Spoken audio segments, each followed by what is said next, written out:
The first thing Naomi Reed noticed about the Blackthorne Express was that someone had lied about its brakes. The second was that the train had already started moving.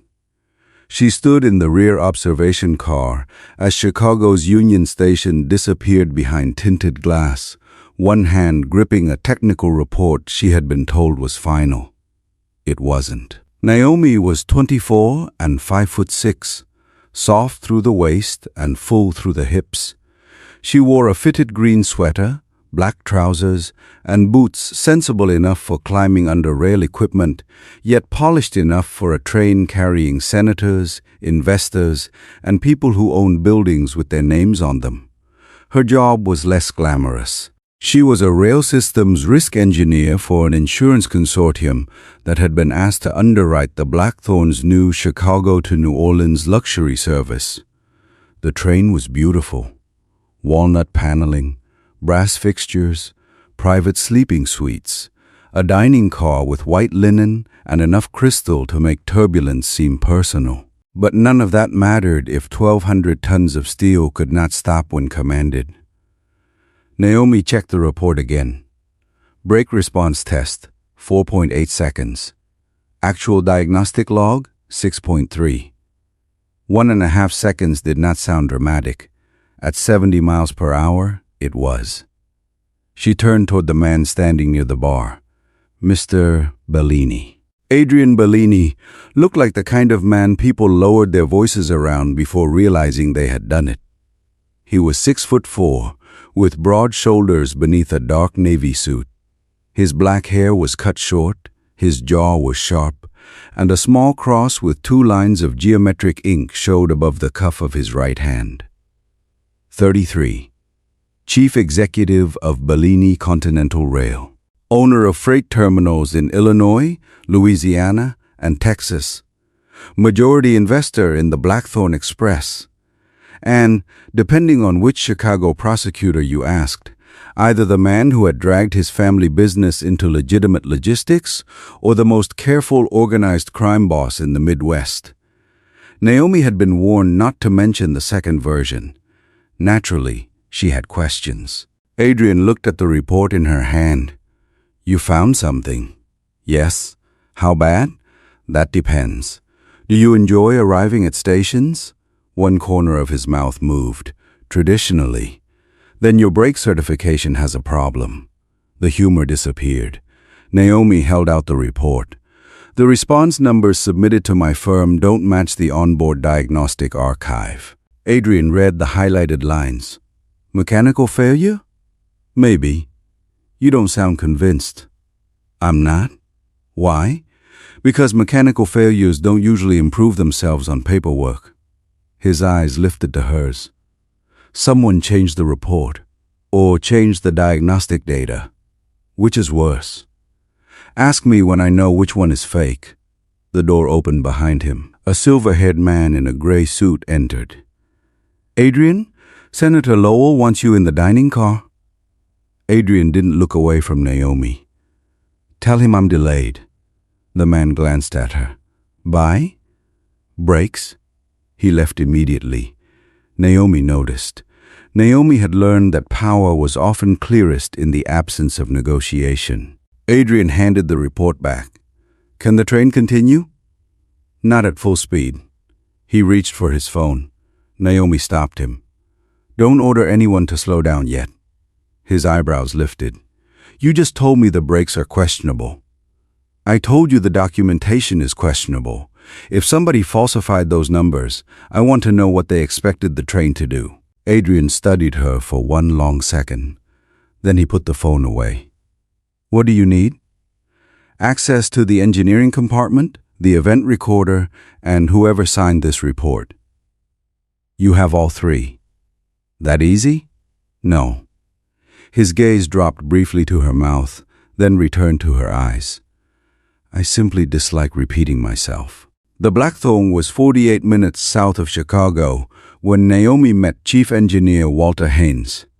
Haynes was 60, square-built, and offended by her existence before she finished introducing herself. That report passed 2 reviews. Then 2 reviews missed something, or your software interpreted the archive wrong. My software reads timestamps. His jaw tightened. Adrian stood beside the compartment door, silent. Haynes looked at him. You brought an insurance kid onto an inaugural run? Naomi smiled. Kid's fine. Wrong would bother me. Adrian's expression remained neutral, but she caught the faintest movement at the corner of his mouth. Haynes pulled up the onboard diagnostic system. The archive showed the same 6.3-second response. Could temperature explain it? Adrian asked. No, Naomi said. Not by that much. She checked the test date, then the maintenance window. Something didn't fit. Who replaced the control valve on car 8? Haynes frowned. Nobody. The parts inventory says one was installed 3 days ago. That inventory is wrong. Naomi looked at Adrian. Your train has 2 contradictory systems now. 3, Adrian said. How? The replacement part was built. Haynes went still. Naomi noticed. Adrian did too. Walter, Adrian said quietly. Haynes' face hardened. I don't handle procurement. But you signed the maintenance clearance. I signed what my deputy gave me. Name? Luke Carver. Naomi typed it into the maintenance directory. No result. She tried again. Nothing. Luke Carver isn't in the employee system. Haynes stared at the screen. He's been working nights for 3 weeks. Adrian's voice became very calm. Marcus? The silver-haired man appeared in the doorway almost immediately. Find Luke Carver. Marcus nodded once. No questions. Naomi looked at Adrian. Do your employees materialize when you think their names? Only the expensive ones. She almost smiled. Then the train lurched. It was not violent, just strong enough to move every hanging glass in the corridor. Naomi's attention snapped toward the speed display. 72, then 70, then 66. Who ordered a reduction? Haynes reached for the radio. Before he could answer, a warning tone sounded from the console. Signal restriction ahead. Naomi leaned closer. Why are we receiving a stop indication? Haynes stared. We shouldn't be. Adrian's face changed. What's ahead?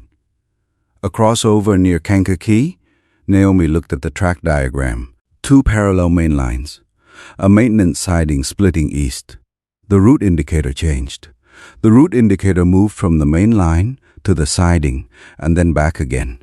It looked as though somebody was testing a switch command. Adrian, he was already beside her. If that switch moves under us at speed, we derail. Haynes grabbed the radio. Engineer, emergency reduction, now. The train began braking. Naomi watched the speed fall. 62, 58, too slowly. 6.3 seconds suddenly mattered. The Blackthorne entered the crossover at 31 miles per hour. Slow enough. Barely. Naomi stood braced against the console as steel screamed beneath them.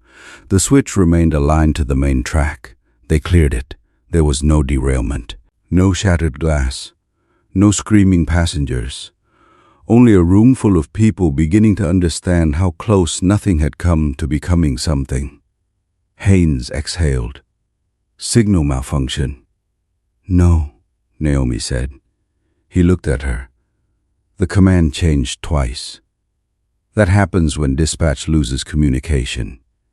It happens when a system fails safe. It doesn't normally select a siding, cancel itself, then select it again. Adrian looked at the screen. Someone was trying to move the switch. Yes? From where?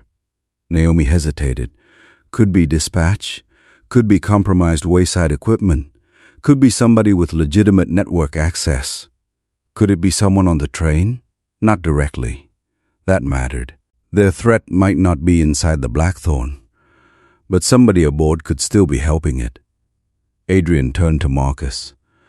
Quietly check every guest and employee who knew the route. Naomi looked at him. Don't lock people down. His eyes shifted to her. Someone just tried to derail my train. And if you suddenly put armed security at every door, whoever's helping them knows we caught it. He stared at her, then nodded. Marcus, No visible changes? Marcus left. Haynes looked between them. You take orders from the insurance engineer now? Adrian's gaze became almost pleasant. No, Walter. I listen when someone knows more than I do. Haynes stopped talking. Naomi hated how attractive that was. Dinner continued. That was Adrian's decision. Naomi initially thought it was insane. Then she realized why. The Blackthorne carried 36 invited passengers. Bankers, political donors, 2 rail executives, a Louisiana hotel developer, a federal transportation lobbyist, Senator Lowell and his wife. Stopping the event would create panic. Continuing it gave them something else. Observation. Who knew too much? Who became nervous? Who left the table after the near miss? Naomi sat beside Adrian at the end of the dining car with a plate she barely touched. This is a trap, she murmured. A dinner. You deliberately seated everyone who knew the route in one room. That too. A waiter poured wine. Adrian covered Naomi's glass with 2 fingers. She's working. Naomi looked at him. I can decline my own alcohol. Yes. So why did you? His hand withdrew. Habit. Lose it, he studied her. Done. No argument. Interesting. Across the table, Senator Lowell was telling a story about Amtrak appropriations. Naomi leaned closer to Adrian. Who wants this train to fail? Competitors. Too broad? 2 freight companies want my Chicago trackage rights. A private equity group tried to buy the Blackthorne brand. Several unions dislike my automation plan. That last one sounds like you earned it. I'm revising the plan. Because? Workers explained why parts of it were stupid. Naomi looked at him. You listened? I do that occasionally. Your reputation is suffering. His gaze held hers. I've survived worse. The lights dimmed as the train moved through a rural stretch. For a moment, the dining car became softer. Amber lamps. Rain touching the windows. Low conversation. For a brief moment, there were no alarms. No immediate danger. Adrian's voice dropped. You weren't supposed to be on this trip. Naomi frowned. My firm assigned me. Yesterday. Yes, the original engineer canceled. Food poisoning. Do you believe that? She hadn't questioned it. Now she did. Why? Because somebody requested you specifically after he canceled. Naomi put down her fork. Who? My acquisition advisor. Name? Elliot Vane. She knew it. Everyone in transportation finance did. Elliot Vane had spent 15 years buying distressed infrastructure, breaking companies apart, and selling the useful pieces. He had also negotiated Bellini Continental's attempted acquisition of the Blackthorne 2 years earlier. You trust him? Naomi asked. Adrian's expression became unreadable. I trust what people want. And what does Vane want? The train profitable. That wasn't my question. Adrian almost smiled. You're learning. Naomi reached for her phone. No signal. The train had entered a low-coverage corridor. Then a message appeared through the onboard Wi-Fi. Unknown sender. 1 attachment. A photograph of Naomi boarding the Blackthorne that afternoon. Underneath it, you were only supposed to certify the failure. Her stomach dropped. Adrian saw her face. What? She turned the screen toward him. The warmth disappeared from his expression. Naomi reread the message. She had not been brought there merely to witness the failure. She had been brought there to certify it. They didn't bring me here to die. Adrian's voice went cold. No. They wanted an independent engineer on board so that after the crash, my report would validate the brake defect. His eyes sharpened. Which means the fake brake data was planted for you to find. Naomi nodded slowly. The derailment wasn't supposed to look like sabotage. It was supposed to look like my negligence. And I was supposed to make it believable. A chair moved sharply across the dining car. Elliot Vane was gone. His wineglass remained half full. Adrian stood. Naomi caught his sleeve. Don't chase him. He just left after you received that message. Exactly. Adrian looked down at her hand on his arm, then at her face. He wants you moving. The realization hit him. Not Vane. The train. Naomi turned toward the windows. They were entering open farmland now, running south through darkness. The next scheduled stop was still more than an hour away. Her phone vibrated again. This time the message contained only a coordinate and 4 words. Check what he's hauling. Naomi looked at Adrian. What's in the baggage car? His expression changed. Not confusion. Recognition. Adrian. He didn't answer quickly enough. What are you carrying? His voice dropped. Something that was never supposed to be on this train. Adrian didn't answer for a moment. Then he looked toward the front of the train. A man. Naomi stared at him. You said something. I was trying not to make this worse. You failed. His mouth tightened. His name is Caleb Wynne. He worked for Elliot Van. Worked? Until he found a pattern in Van's acquisitions. What kind of pattern? Adrian lowered his voice. Rail companies developed sudden safety problems. Insurance costs jumped. Lenders got nervous. Vane's investment partners bought the assets after the valuation collapsed. Naomi felt the message on her phone become heavier. And Caleb can prove it? He can prove Vane knew about the safety failures before they happened. Where is he?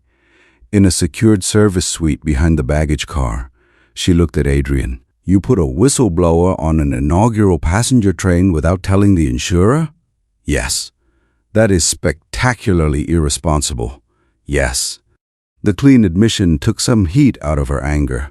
Not enough. Why the train? Caleb refused to fly. He believed Vane could track any commercial booking, and I trusted my own rail security. Naomi glanced toward the dark windows. Still do? No.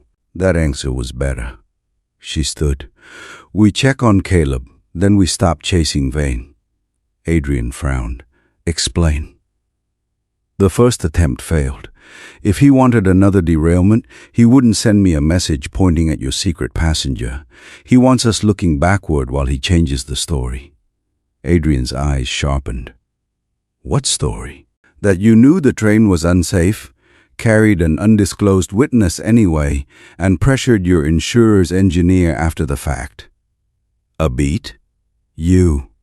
Yes. Naomi picked up her technical report. If he can't crash the Blackthorne, he can still make the launch look criminal.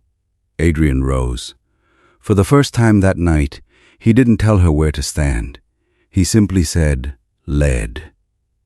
Caleb Wynne was alive. He was also furious.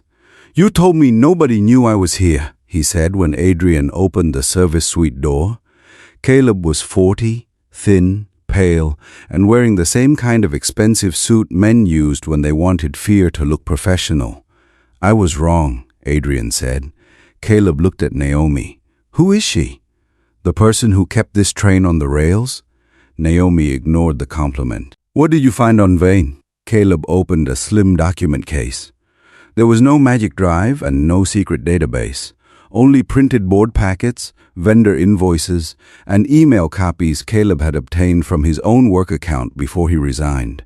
Transaction calendars showing Vane's affiliated funds taking positions against rail assets shortly before safety incidents damaged their value. Enough to convict him? Naomi asked. Caleb shook his head. Enough to make regulators and investors ask questions he can't afford. That's different. Yes. She appreciated the honesty. Caleb pulled out one more page. A procurement invoice. Naomi recognized the part number immediately. The replacement brake valve supposedly installed on car 8. Her pulse jumped. This vendor supplied the fake maintenance record. Caleb nodded. Vane controls it through a holding company. Adrian's expression turned cold. Naomi kept reading. The invoice had been created before her original engineer canceled, before she was assigned to the Blackthorne. They didn't improvise me into this, she said. No, Caleb replied. Vane requested someone from your consortium weeks ago. He needed an independent professional on board when the train failed. Naomi looked at Adrian. The trap had been set before either of them even knew the other's name. A chime sounded through the car. Not an alarm. The onboard public address system. Then Elliot Vane's voice came through the ceiling. Ladies and gentlemen, I apologize for the interruption. Due to a serious safety concern, I've asked the crew to prepare for an unscheduled stop. Federal transportation officials have been notified. Naomi closed her eyes. There it was, the new story. When Naomi entered the lounge car, every passenger had a phone in hand. Vane stood near the piano with Senator Lowell beside him. He looked concerned. He was very good at concerned. Ms. Reed, Vane said, perhaps you can explain why Mr. Bellini continued operating after you discovered a critical brake defect? Adrian started forward. Naomi touched his arm, not to restrain him, to remind him. This was her field. I didn't discover a critical brake defect, she said. Vane blinked. You told witnesses the response time was unsafe. I said the certification data didn't match the diagnostic archive. 6.3 seconds. Correct. And yet the train continued. Naomi faced the passengers. Because a discrepancy is not the same thing as a failure. After the signal incident, we reduced speed and preserved the equipment for inspection. Vane smiled faintly. Convenient. Actually, what's convenient is the invoice for a replacement valve that was never installed. Silence moved through the car. Naomi held up the document. The part number in the maintenance record belongs to a vendor connected to one of Mr. Vane's affiliated holding companies. The record was created before I was assigned to this train. Vane's expression changed by 1 degree. Enough. Senator Lowell stepped away from him. Naomi continued. I won't certify sabotage from a dining car. I will certify that the brake report submitted to my firm cannot currently be trusted. She turned toward Adrian.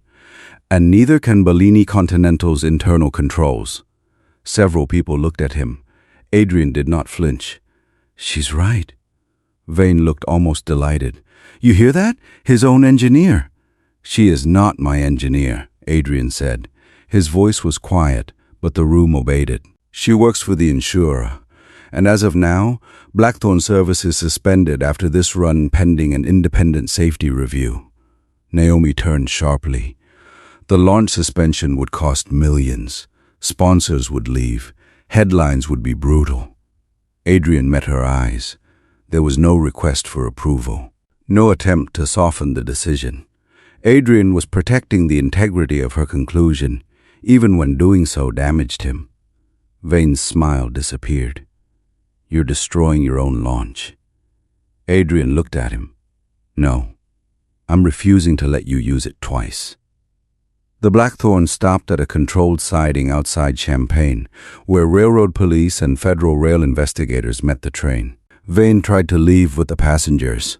Marcus handed investigators copies of Caleb's records before he reached the platform.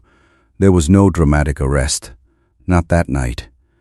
Instead, something worse happened to a man whose power depended on other people believing he was safe to stand beside. Senator Lowell canceled their scheduled meeting. 2 investors requested independent review of Vane's acquisition vehicles. The private equity group backing his attempted Blackthorne purchase issued a statement suspending him from active negotiations.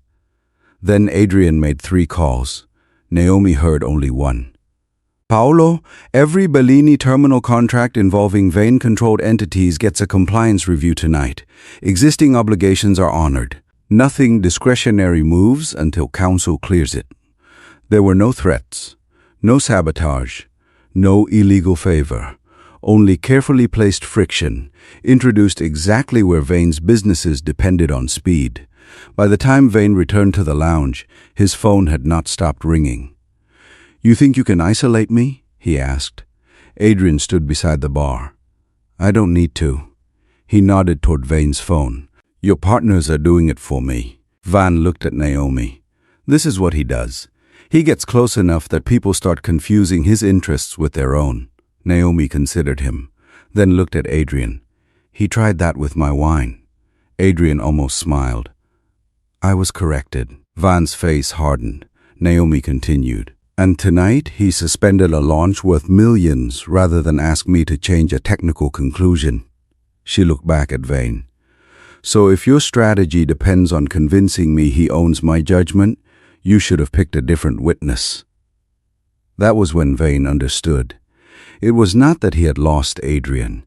It was that he had failed to control Naomi. The distinction mattered. The investigation took months. Rail authorities confirmed the crossover command had been issued using compromised contractor credentials associated with a signaling subcontractor tied financially to Vane's network.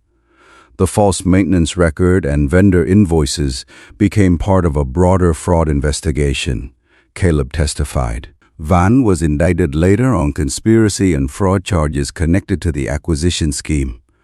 The derailment attempt remained under separate investigation until prosecutors developed sufficient evidence to charge it.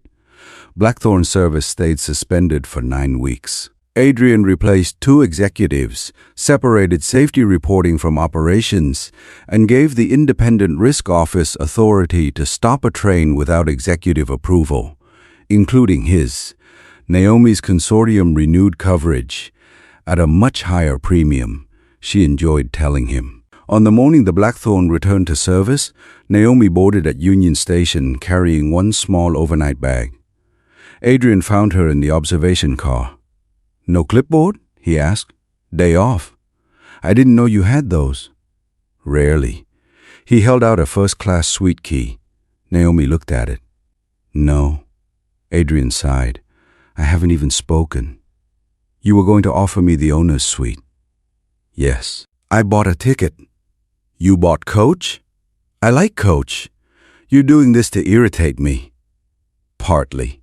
He put the key back into his pocket. 6 months earlier, that would have become an argument. Now, Adrian simply sat beside her. The departure signal turned green beyond the glass. Naomi watched it. The route had been verified. Dispatch had confirmed it independently. The brakes had been tested by a team that did not report to Adrian Bellini. Only then did the train begin to move. She handed him a paper ticket. Seat 12B. Adrian looked at it. What's this? Your upgrade? To Coach? To dinner with me. His eyes lifted. Any conditions? 1, of course.